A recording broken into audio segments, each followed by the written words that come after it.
ಸ್ನೇಹಿತರೆ, ಲಾಸ್ಟ್ ಶನಿವಾರ ನಾವು ಭಾನುವಾರ ಎಲ್ಲಾದರೂ ಹೋಗ್ಬೇಕು ಅಂದ್ಕೊಂಡಿದ್ವಿ.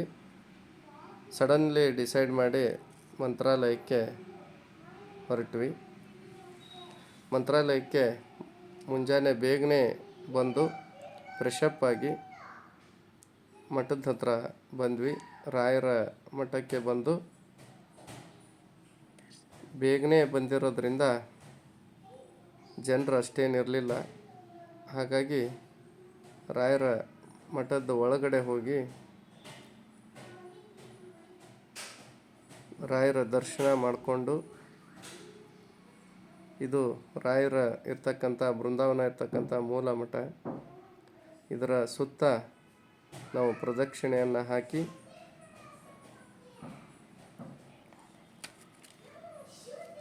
ಅಲ್ಲಿ ಏಕಾದಶಿ ಇರೋದರಿಂದ ಶನಿವಾರ ಭಾನುವಾರ ಹಣಕಾಯಿ ಕರ್ಪೂರ ಹಚ್ಚೋದಾಗಲಿ ಹಣಕಾಯಿ ಮಾಡೋದಾಗಲಿ ಏನೂ ಇರಲಿಲ್ಲ. ಹಾಗಾಗಿ ರಾಯರ ದರ್ಶನ ಮುಗಿಸ್ಕೊಂಡು ಪ್ರದಕ್ಷಿಣೆ ಹಾಕಿ ಅಲ್ಲೇ ಇರ್ತಕ್ಕಂಥ ಮ್ಯೂಸಿಯಮ್ಗೆ ಭೇಟಿ ಕೊಟ್ವಿ. ಅಲ್ಲಿ ವಿವಿಧ ದೇವಾಲಯಗಳು ಹಾಗೂ ದೇವಾಲಯದ ನಕಾಶೆಯನ್ನು ನೋಡ್ರಿ, ಎಷ್ಟು ಚೆನ್ನಾಗಿದೆ.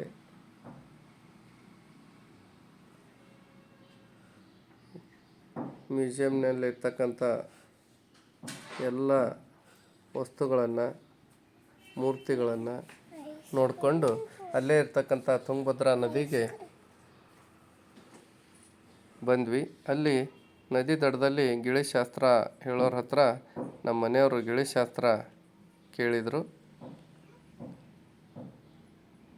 ನಂತರ ಗಿಳಿ ಶಾಸ್ತ್ರ ಕೇಳಿದಾದ್ಮೇಲೆ ಗಿಳಿರಾಯನ ಜೊತೆ ಫೋಟೋ ತೆಗೆಸ್ಕೊಂಡ್ವಿ.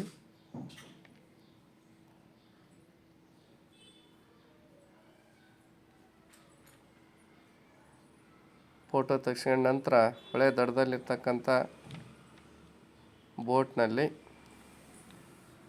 ಹೊಳೆ ಒಳಗೆ ಕರ್ಕೊಂಡು ಹೋದರು. ಅದು ಅಂತೂ ನೋಡಲಿಕ್ಕೆ ಎರಡು ಕಣ್ಣು ಸಾಲದು, ಅಷ್ಟು ಚೆನ್ನಾಗಿ ಇತ್ತು. ನನ್ನ ಮಕ್ಕಳು ನಾವು ಬಹಳ ಸಂತೋಷಪಟ್ವಿ. ನಂತರ ಹೊಳೆ ದಡಕ್ಕೆ ಕರ್ಕೊಂಬಂದುಬಿಟ್ರು. ಅಲ್ಲಿ ಒಂದೆರಡು ಫೋಟೋ ತೊಗೊಂಡು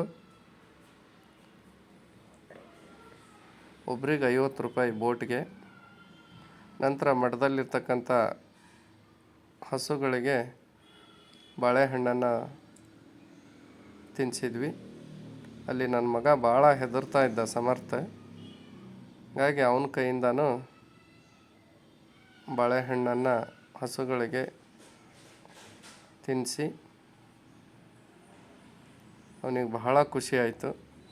ನಂತರ ರಾಯರ ಮೂರ್ತಿಯನ್ನು ಮೆಹಂದಿ ಹಾಕ್ಸ್ಕೊಂಡ್ವಿ, ನನ್ನ ಮಗ ಸಮರ್ಥ, ನಾನು. ಹಾಗೆ ನಮ್ಮ ಮನೆಯವರು ಮಗಳು ಹಾಕ್ಸ್ಕೊಂಡ್ರು. ನಂತರ ಪಂಚಶಿಲಾ ದೇವಸ್ಥಾನಗಳಿಗೆ ಅಲ್ಲೇ ಇರ್ತಕ್ಕಂಥ 5 ದೇವಸ್ಥಾನಗಳಿಗೆ ಹೊರಟಿವಿ. ಅಲ್ಲಿ ಆಂಜನೇಯ ದೇವಸ್ಥಾನ, ನಂತರ ರಾಯರ ಬೃಂದಾವನ, ಮೂಲ ಬೃಂದಾವನ ಇದು ಏಕಶಿಲಾ ಬೃಂದಾವನ.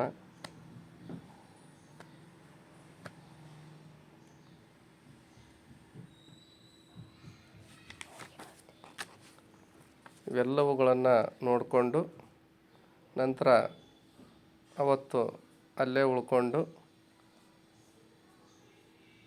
ಮಾರನೇ ದಿನ ರವಿವಾರ ಇರೋದರಿಂದ ಬೇಗನೆ ರಾಯರ ಮಠಕ್ಕೆ ಮತ್ತೆ ಹೋಗಿ ನೋಡಿದರೆ ಅವತ್ತು ಭಾನುವಾರ ಇರೋದರಿಂದ ಸಿಕ್ಕಾಪಟ್ಟೆ ಜನ, ಕಾಲಿಡೋಕ್ಕೂ ಜಾಗ ಇಲ್ಲ ನೋಡಿ ಇಲ್ಲಿ.